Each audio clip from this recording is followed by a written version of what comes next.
Namaskar viewers, hello and welcome to this special edition of Samvaad. I'm Tina Jha. I'm delighted to welcome on this telecast Dr. S. Somanath, former chairman, Indian Space Research Organisation. He served as the 10th chairman of ISRO between January 2022 to January 2025. He is currently the Vikram Sarabhai Distinguished Professor at ISRO. Over the next half an hour, we'll speak to him about his tenure, the various successes of ISRO in recent years, the multiple projects and missions he led to take India's space program to a new high, and also some of India's space ambitions in future. Dr. Somanath, always a delight to welcome you on Sansad TV. Thank you very much for taking out time. Thank you so much. First of all, let me congratulate you on such an inspiring and visionary leadership that you provided to India's space agency. My first question is related to that. Now you've demitted office as Chairman ISRO. How do you look back at these 3 years? What are some of the significant transformations that you initiated at India's Space Agency to take it to a new high? First of all, let me thank you for that compliment that the last 3 years have been really significant. Yes. For us, it has always been like that. It is a continuation of a journey that personally for me started 1985. Traveling through almost 40 years and culmination of being the chair of the organization gave certain capability or certain possibility for me to do something which is transformative. First and foremost, it's all account of the government initiative to open up the space sector, which started in 2020. So when I came into the chair of the organization, this process was on already. Yeah. To open up the space sector, bring in a new energy in the space sector, to bringing out the new space policy, and then bring in new actors into it, look at the key areas where the Department of Space and ISRO should put focus on, how to transition from the earlier structure of the organization to the new ways of looking at it. All this happened in the last 3 years. Right. So really, I am really happy to make this change smooth as far as an organization is concerned and a system is concerned. That always transitions become difficult, but transitions are very important with the changing times, how to take an organization to the next level and then make an impact in it. I am very happy about that part. So what is it that you are most proud of in terms of ISRO's achievements? There have been many during the last 3 years, but one particular achievement that you would want to recall? See, I am not of no specific assign myself to any specific achievement. I think it's a journey that is more important than any specific achievement. But all of you know the achievements of us in terms of our launcher capability, the missions, and the impact that made with the highlighted missions like Chandrayaan-3. I think all of you celebrated Chandrayaan-3 landing. Certainly. It's always a hallmark event in the history of our space program. To touch on the southern side of the moon has always been a great accomplishment for all of us, because we tried once and we couldn't make it. Making it again successful is really something very important, and it touched everyone. It's more than the technological accomplishment, its impact on the society and the people were really much bigger, which I realized later. There are other missions like the mission to the Sun, the Aditya L1 mission, which was very complex in its accomplishment, traveling from here up to the Lagrangian point, inserting it precisely, accomplishing the orbit, and also doing science missions out of it. I am also particularly happy about the mission of LVM-3 to do the OneWeb India missions, which are the launches of large number of satellites in 2 consecutive missions with a very complex maneuvers of to do large satellite in separation, which was very unique, were never before done using a cryogenic stage. Right. I'm particularly happy as an engineer, system architect of rocket, to be very proud of that accomplishment. But equally, there are other things which we will discuss once we proceed. So if with your permission, I could ask you about some of the groundbreaking moments that you witnessed, and especially with regard to Chandrayaan-3, because the entire country was glued to what was happening. We had seen setback in the previous mission, but this time you had made sure that nothing goes wrong. But those moments, especially the landing phase, if you could share with us and our viewers how it felt like. They were always like any rocket launch. We people, unfortunately, are not emotionally, that much worried about it, because we are technically, involved in it. Right. And know the possibilities of things happening in the other way, not always good. So you are always concerned about that aspect of it. What way it can go wrong, which we thought quite a bit in the process. So all the time concerned about what are the symptoms of such thing happening and what we can do next to recover. So this is the thinking that drives in our mind, not in the people who observe us. So, but of course, I rejoice that moment very well. You should know that when the Prime Minister Modi ji is looking at that live from somewhere, and all the entire nation is glued onto it, because we were live streaming it. Right. For the very first time, we took a decision to do that, because it was important for us to live stream to the lakhs of people who wanted to see this happen.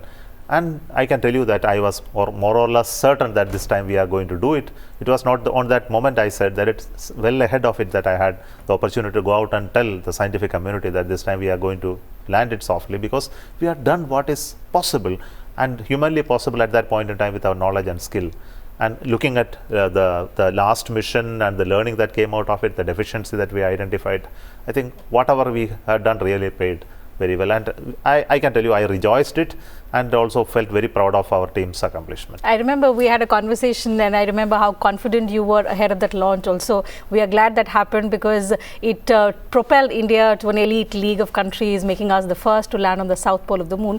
Aditya L1 was equally significant. I remember we were also equally excited about this mission, because it was quite unique in several ways. What are the kind of memories that you carry of this important mission, and especially because it was the first for India? There are many things. The first and foremost is the importance of such a mission to study sun. Why it is important? The premises on how this mission was conceived, because the sun affects us in many ways. The space weather is so much connected to sun, and we need to understand the cyclic emissions that are happening in sun and its impact on space weather, the communication network, the weather related effects, etc., which is systematically we need to study for long periods of time. World over, these studies were done by other nations, not much of from India, except the ground-based observation that you have been doing in the past. So this was unique from that point of view. Second is, there were complex instruments. For the first time, 7 complex instruments that need to be made and proven before we do the launch. So they were preparation under collaboration with the various stakeholders, and we did it.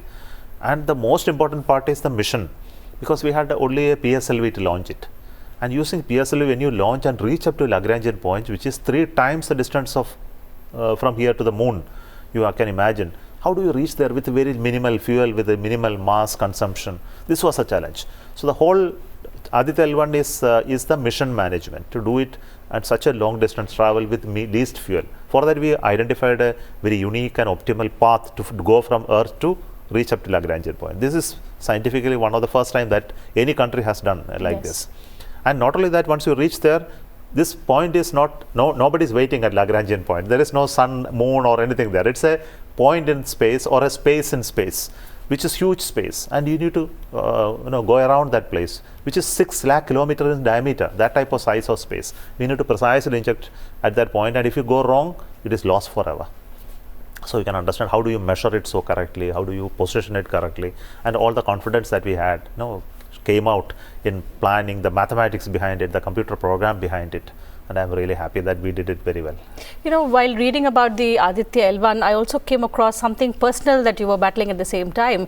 If you feel comfortable and if you want to share with us and our viewers, how the ailment impacted you during the Aditya L1 when you found out, and how it helped build you resilience, and it also impacted your leadership simultaneously. So recently there was a meeting of in February 4th. I think normally we celebrate as a Cancer Awareness Day. I gave a talk to people, because it's important for me, who is a survivor of such a disease, to give confidence to people who actually encounter it in their lifetime. And this was an opportunity for me. That on that day of the Aditya L1, I realized, morning I went for a scan, which is on my own insistence. An ultrasound scan was done. Generally, ultrasound scan don't indicate all of this, but then I have the fortune to even detect using even such a simple scan that there is an issue.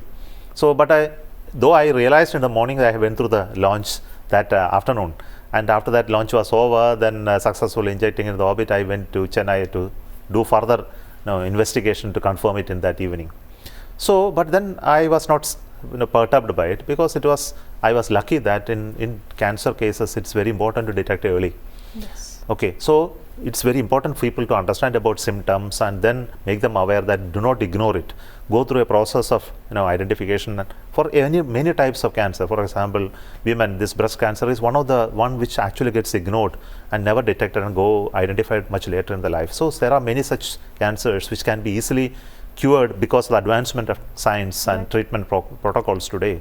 It's very important to make people aware of it. So personally for me, it was a good experience. I say it's a good experience because I have the first-hand knowledge about it, how to overcome this, and then help people who actually encounter it to overcome the psychological pressures, the physical trauma that you go through. But I was happy that I was deeply engrossed in the work of the what is needed, so I forgot about everything else, and this happened as a parallel track in my life. So while your work helped you cope up with the challenge that you were facing on the personal front, but were there any tough moments, any difficult situations in your work life, and how did you navigate through those challenges? There are when you go through a chemotherapy, you can understand you go through very severe physiological problems because your taste vanishes. You go through your blood counts, for example, your white corpuscles counts go to alarmingly low level, and you will end up with internal bleeding. And I had internal bleedings many times, and I was allowed not to fly or travel to Delhi to come from Bangalore. But I had no option because I was a secretary. I need to travel. So I told my doctors, I am not going to listen to you. Whether my blood count was reaching almost 20,000, it has to be 2 lakh plus. And they warned me they should never travel. If you get a bleeding in your ears, you will bleed to death. I said, nothing doing, I am going to travel. And they put people both in Bangalore and Delhi to monitor me. But I said, I am going to do. My work is more important. Things will become all right. That's what my approach. So that is one. You end up with many others, you physical and food related issues and psychological issues. Your mind also goes to some cyclic things where concentration becomes very important. But then the focus on the work will always change everything. I think the human mind is such a powerful thing that you really focus. All these are secondary. I hope your positive approach and optimistic approach towards how you dealt with this situation should inspire several others and cancer survivors. I think that's a bigger message. Right. I want to tell you, people, even under stressful work conditions, you can still handle it very well. Coming back to some of these missions and key milestones that ISRO achieved under you, especially after the Chandrayaan, how do you see the global view having changed about India's space agency and India's space caliber? Significantly. I think you can see that today. India now, after having accomplished reasonably very good in terms of many capabilities in space, launching capability, second technology capability, space system building capability. Today people look at us with great appreciation. They say you are the one country who did it at extremely low budget and cost, and you actually delivered. Though it is in terms of size and scale, we may not be as good. In terms of number of satellites we own, we may not be the top. In number of launches that you do on a yearly basis, we may not be the bigger ones. But what we do makes an impact. And we have a very strategic planning, what we want to do in the future. How do you really scale up? How do you really want to grow the economy big? How do you engage with the industries and startups? How do you create an ecosystem in the country in an organic manner? This is being watched by people. It is not those one or two accomplishments of going to moon and sun. It's not the one which is important. People in the business understand what your intents are. And the intent is really to create a large space ecosystem in this country, which goes along with the industrial ecosystem, economic growth, global placement, everything. So we strategized us in a manner that will take us long way, stable and steady. Not really do something on a spurt of a thing and then show it. That approach we never had. But you can also see after this success, there is a great amount of global cooperation which is happening, and people want to come and work with India. And we are going for human spaceflight work with America. We are jointly going to build satellites with Japan. The engagement with Europe is really much more stronger in terms of scientific and collaborative work. And we are also keeping our ambitions, the national ambition also higher, sending a human to moon at some point in time, building our own space station, and then inviting a global presence in that. All of this happened after this period of showcasing what is Indian power is in this space sector. You've given us several reasons to rejoice while you were at the helm, and we were all there cheering for India's space agency. How excited are you now for the Gaganyaan mission? Gaganyaan has always been very exciting right at the beginning period. I was associated with it right at the conceptualization period itself on the rocket side. But now, after coming to this position of the chairmanship, I looked at it in a bigger manner and realized its depth of complexity that is in front of us. And there were many attempts to acquire knowledge and technology from outside which did not materialize. So it cost us, in terms of timeline, it really matters in terms of development that we need to do. because human space flight is such a thing that we cannot be less complex than any other thing. So we need to work on this to prove it so that the life is never put at risk. So I used an approach which is stable and steady over little longer period, doesn't really matter. We have to develop all the technology within this country so that long-term point of view, it is good to develop that in this country. For example, elements like environmental control or life support system is naturally now being done here. The entire crew module manufacturing actually happens here, this was not the original intent. We were planning to get it from outside, which we changed it and moved it to the Indian ecosystem. But the rocket was always with us, and we completed that part, but the rocket is ready, but the rest of the part, we need to go through a lot of evaluation and testing. Hopefully this will be completed in next 1.5 years, 2 years of time. We are keeping our fingers crossed. Yes. You spoke about global collaborations. In context of realizing some of these space ambitions that India has set for itself, how crucial are these collaborations? And in fact, if you could name some of the collaborations which are extremely significant for us at this point in time. Collaborations will happen when both of us are on equal terms and equal levels of maturity in terms of what you are doing. And that is what is happening now. So we are talking about working on programs and projects which will benefit all of us, humanity. For example, the NASA ISRO synthetic aperture radar satellite is a classic example of a complex mission with significant component of contribution from both US and India. Now we are talking about a moon mission between Japan and India, where the launcher will be from there, lander will be Indian, and a rover from Japan. And we do a joint mission to go to the South Pole. Right. Such possibilities are there only because of this, the respecting equal strengths in both the places. But globally, it has much more meaning because the space is global. It's never a regional thing. Once you put a satellite in space, it goes around the entire world.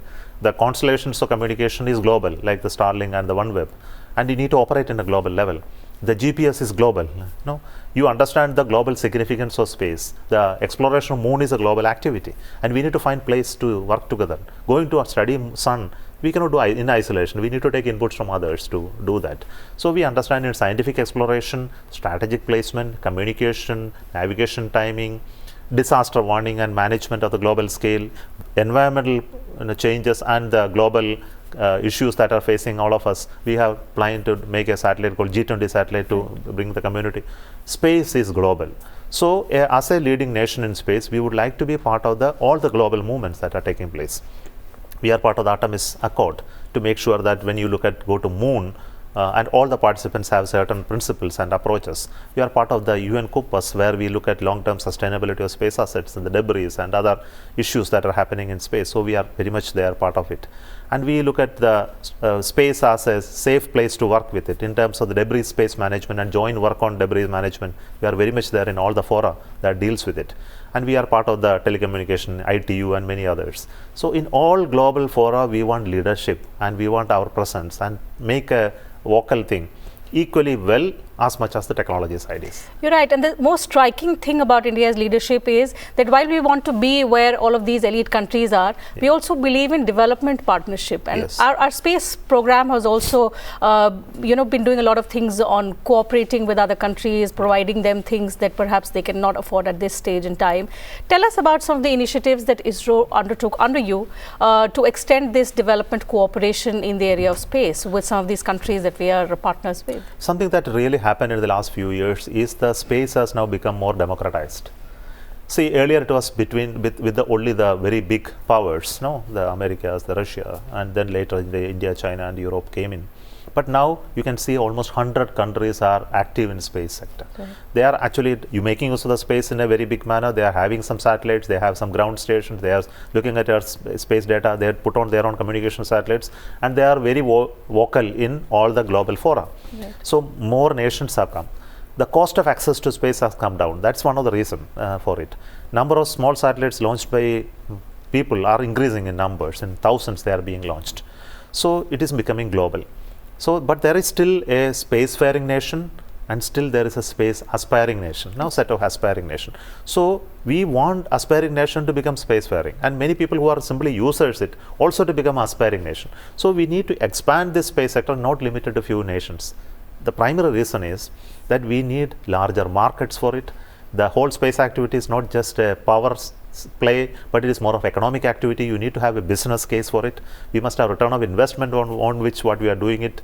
And we should also have large participation of all the people, global participation. So this is precisely that way in which space is now moving. And India took this initiative in many ways, how to help people. Under the Prime Minister Modi ji, that we have made many attempts in the recent times to help the neighboring nations in big manner, how to showcase the space-based capability to benefit them. Right. We did it with Bhutan, we are did with the FIPIC Islands nations, we did with many other small countries, in the Africa, in the South America, the Southeast Asia and the Middle East areas. So we are engaging with them to find out how some of the capabilities in ISRO space can become useful to them. Whenever our Honorable Prime Minister visits, space becomes an immediate discussion topics in those fora, where we find out what are the unique possibilities to do work with that nation, commercially and governmental way, how to help them also. So many programs are there, all of them I can't speak here, but it's an engagement that is happening from the government to government. Absolutely. You spoke about how there is growing democratization of space, but does that also lead to concerns about the growing militarization of space, and how big a worry is it for India? It's never a worry. You must understand, technology evolved in the nation. Military is such a thing. Earlier, military was nothing but the strength of number of warriors, number of elephants that you have, the number of horses you had. Today the military strength is economic power and the ability to deploy at things of equipments and machinery whenever it is needed. But it's also changing in terms of the nature of the power, where it is. So today you can understand the space becomes an integral part of this whole capability. Any nation, information is an important area, ability to communicate is an important capability, ability to observe is an important capability. So space plays an important role in all the strategic activities. And possibly in the days to come, human beings will not be there in the front of any conflict situation. It will be machinery and controlled by remotely by unmanned or non-human centric systems. So in all of this, technology plays an important role. It's not space alone. Any technology, electronics, communication, material science, everything plays a role in strategic, in situations where conflict comes. When you say technology, how has ISRO embraced technologies like artificial intelligence, robotics, data analytics to expand the scope of space collaboration, space cooperation, space exploration? It's there everywhere. AI has gone into every life of all of us, though knowingly or unknowingly. It's true in space also. AI can be applied in many ways. We have many teams started working in ISRO in AI domain. Basically, wherever there is a huge amount of data and you can make models out of it and make informed decisions, AI can be applied. It is applied in Earth observation data. It is applied in climate studies. It is done in health assessment of rocket parts. We do it in inspection data. We use AI and genetic algorithms to do the design of many of the methods like guidance algorithms and trajectory design, satellite path, etc. We can use genetic algorithms to do that. Slowly, this will get into many more things. Possibly, we will have an AI tool to design rockets, satellites, etc. Slowly from now on.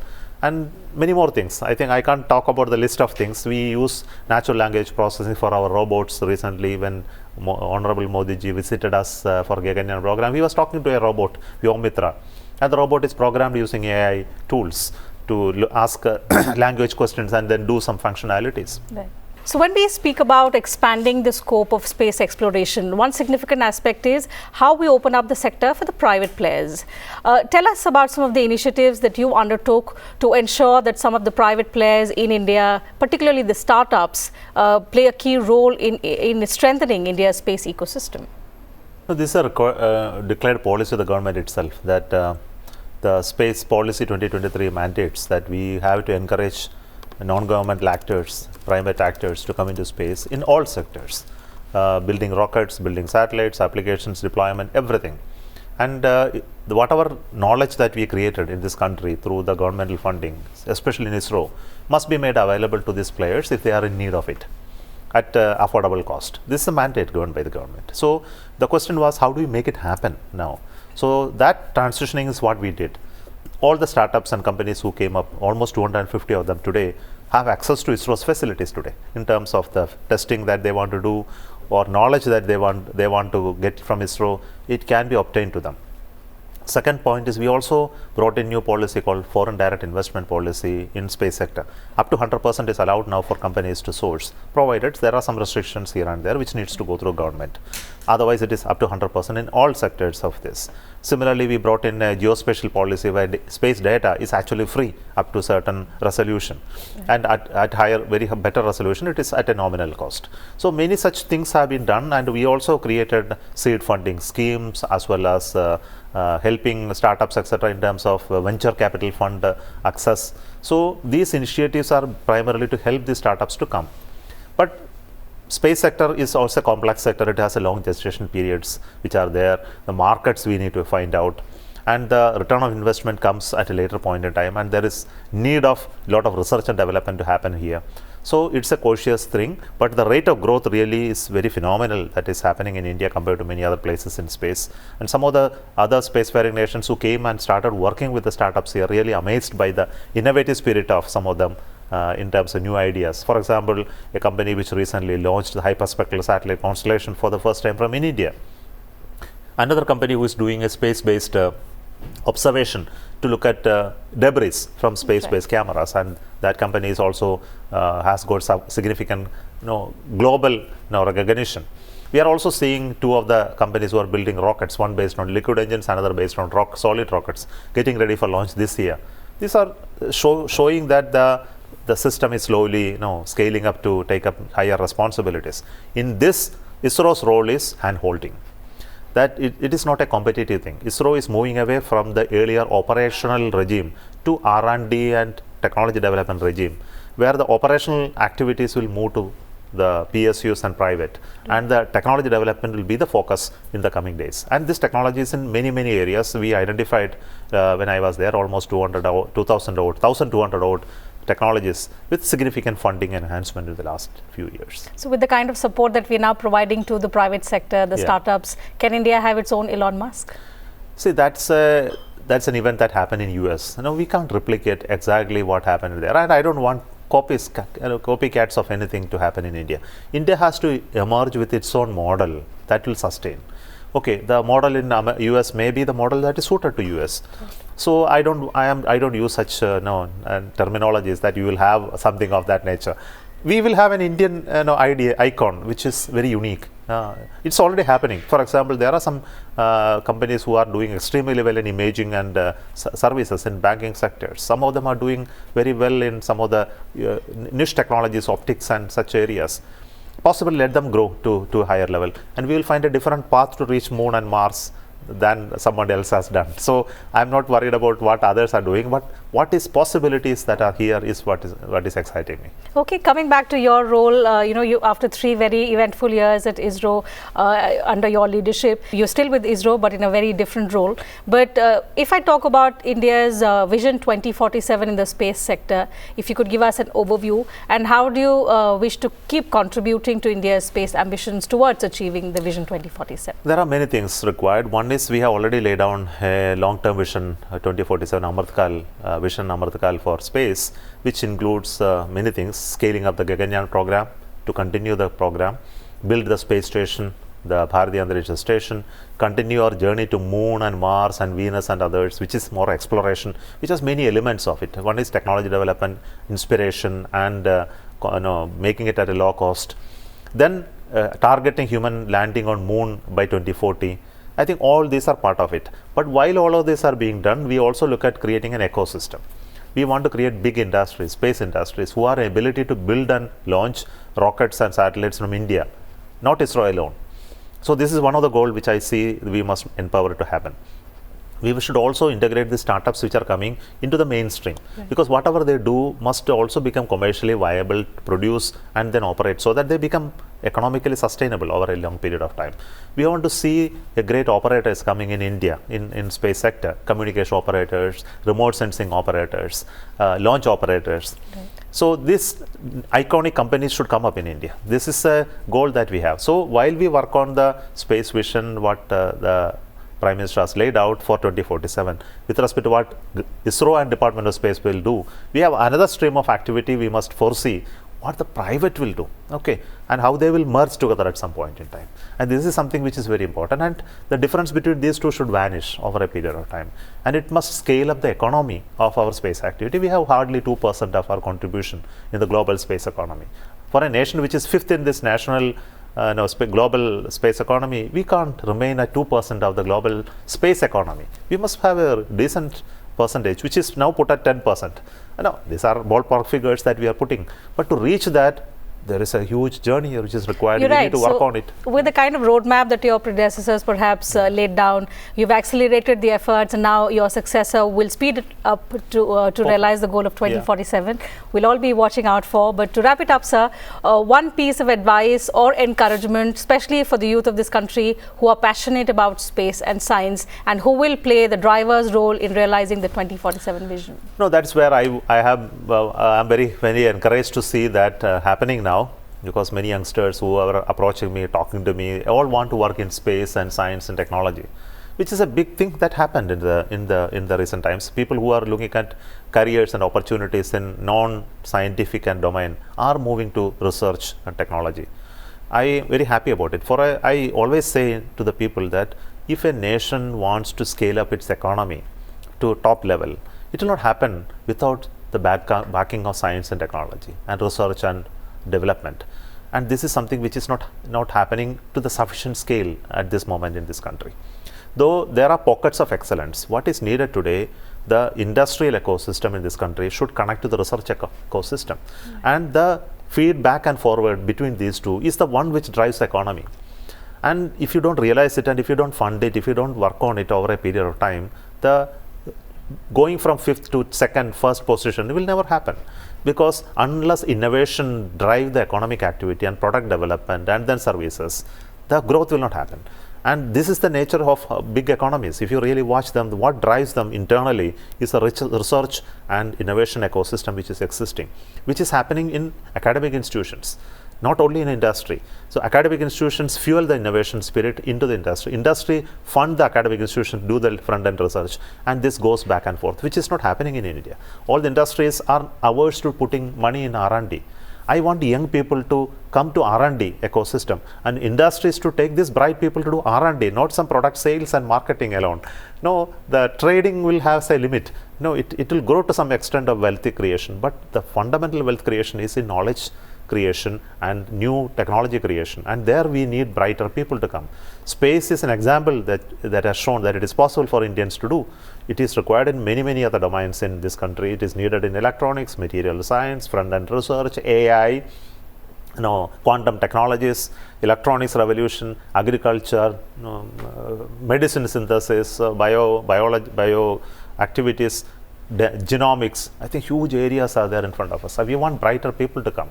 The country will grow only with those type of enthusiasts. Absolutely. Coming from someone who's been at the helm of space affairs in India, knows the system in and out, knows what the hurdles are, at the same time also knows how to take care of these hurdles and perhaps hop on to the path of development is something that he's pointing out. Thank you, Dr. Somanath, for joining us on Sansad TV, sharing insights about your personal journey, about ISRO's space ambitions and how we can achieve them in such a short period of time. It's always a pleasure to have you on the program. Thank you. And with that, viewers, it's a wrap on this edition of Samvaad. Thank you very much for your time as well.